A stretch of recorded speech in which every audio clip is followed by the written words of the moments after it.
I'm Pam. I'm Jay. And we are back today with part 3 in our Why Nazis Are Bad books, because apparently we have to continue to talk about this.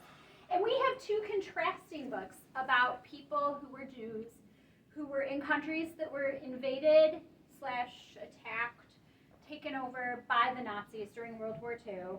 One in Denmark and one in Holland, with very different outcomes for the Jewish population. Very different.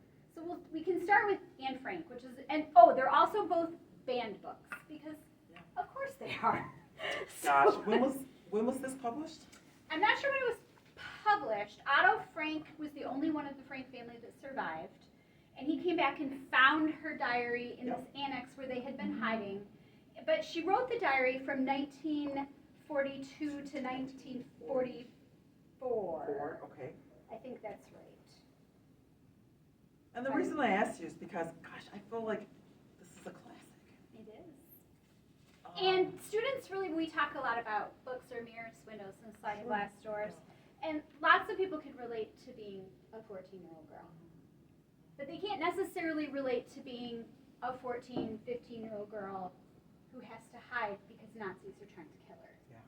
So that's a very powerful piece. And our other one is a fiction book, but it's based on historical events that happened in Denmark. Absolutely. And this all occurs in 1943 with a girl named Anne-Marie Johansson, who is got a girlfriend who is Jewish. And when the Nazis invade Denmark, the Danish people said, we're going to protect all of our Jews. Right. And they bring them into their houses, and at one point there's kind of an apocryphal story about the king of Denmark, where they said, we want you to label all of your Jews and put yellow stars on them, which we've all heard about the yellow stars. We know that And story. he didn't actually say this, but he said something. He said, if our Jews have to wear a yellow star, we're all going to wear a yellow star. And the apocryphal story is, he said, then I am a Jew and I will wear a yellow star.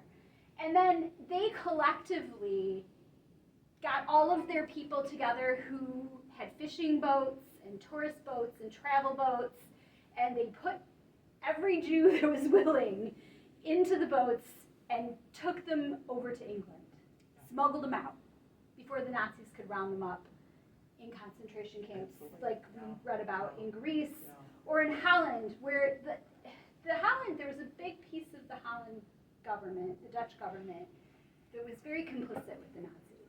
I was just going to say that. And it wasn't just their government. Mm-hmm. I mean, think about Queen Elizabeth. Yes. Because I feel that. So Prince Philip, Queen Elizabeth's husband, several of his sisters were married to Nazi officers. Yeah. Now, Prince Philip fought in World War II before he was married to. Right, absolutely. I mean, he fought not on the side of the Nazis, but very much on the side of the Allies. No, but I mean, even the royal family was sort of like, well, we're not sure. We'll just kind of. But I think many countries were, and I feel like there's parallels with today. Yes. We're not really sure. But you have to be sure. You hear a lot of discussion about people saying, well, they're going to go and bend the knee. We're going to capitulate. We're going to, and in this case, they capitulated. Yeah. In this case, they did not. And so it reminds you of the poem, when they came for me. Yes. When they came for the machinists or whatever. When they came for the socialists. When they came for the unionists. But in this case, we're going to speak out, and we're going to speak out from the start. And we're going to save our people. Yeah. We're going to get them out of here. People couldn't imagine the horror that was to come. Yes. They couldn't imagine the horror that was happening because it wasn't happening where they could see it. So it was something that they could. It seemed unfathomable. Right. But we now know, and as I've put in our other videos, show notes, Mark Twain says, history doesn't always repeat itself, but it often rhymes.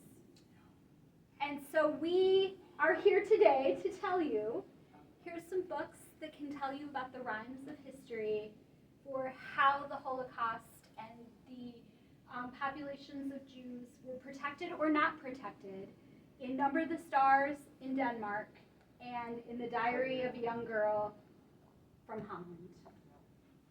Thank you.